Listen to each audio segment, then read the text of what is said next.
Hey guys, so today let's talk about cleaning your stovetop. This is our stove, it's gas, and it is about 14 years old, and you can see it's pretty funky. It has some baked on stuff that is there because I didn't wipe up the spill when it happened, and that's probably my best bit of advice is to clean it up when you spill it so that it doesn't bake on into some kind of concrete mess. So here's another view of it, and you can see I'm highlighting that stain that's driving me crazy.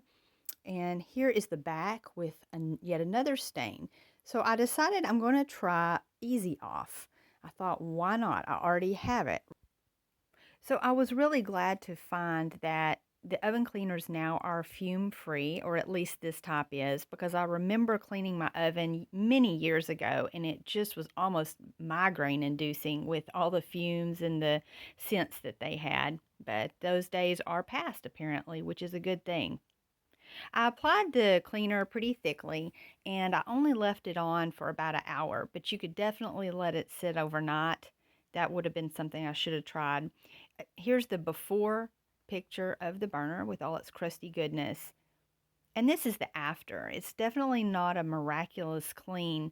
So I decided I'm really going to go after this stain, and I broke out a razor blade, which I used. I scraped it up and held it flat against the enamel surface, and I was extremely careful to not gouge the surface nor chop off my fingertips, which is always a possibility because I can definitely be a klutz at times.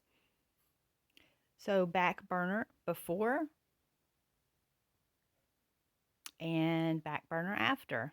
Again, it is a little bit cleaner, but not a miracle.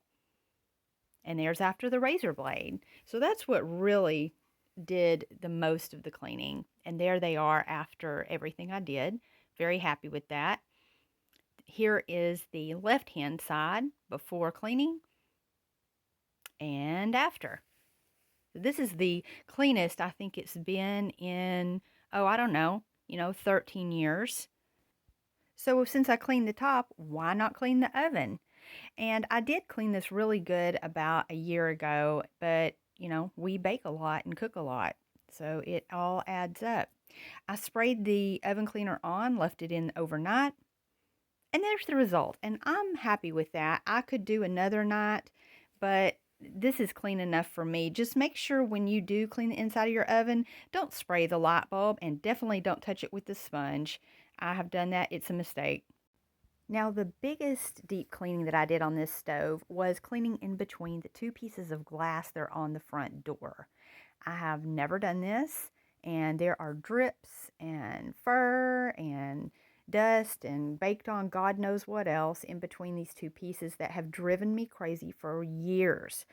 But I decided it was a rainy afternoon, so why not just go ahead and tackle it? Like I say, it was by myself, but it would have been way easier with another person because the door wants to close and that front piece of glass wants to fall out and break all over your feet.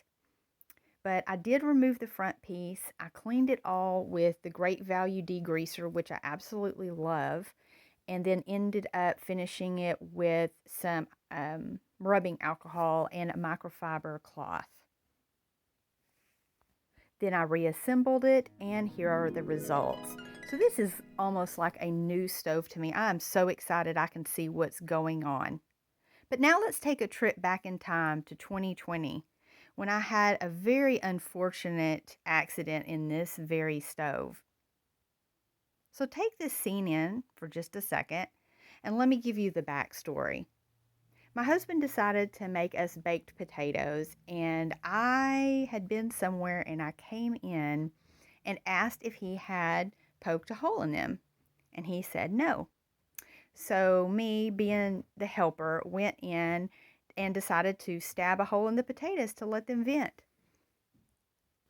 Little did I know the potatoes had been in longer than what I thought, and so all of the steam had built up in them. So when I inserted the knife, it was literally a potato explosion. I screamed.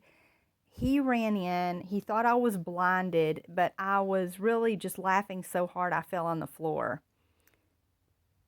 So there's a nice close-up of the exploded potato, and as always, Nancy gets to enjoy our mistakes. So she had a good evening of licking up potato bits. So to preface the story, the way that I used to make potatoes is that we would coat the outside in some kind of a fat or oil. We would roll it in salt. Then we would place in a very hot oven for 45 minutes. And at that point, I'd come in and we would stab it once with a knife and then allow it to bake for another 15 to 30 minutes. And that allows for a really nice crispy crust and a good fluffy interior. But needless to say, after this, I never baked them that way again. We had to go to a low salt diet. Plus, I never wanted a potato exploding in my face again. Thank y'all so much for spending a few of your precious minutes with me today. And I hope that this video helped you in some way and maybe you got a little laugh out of it. Y'all have a great day.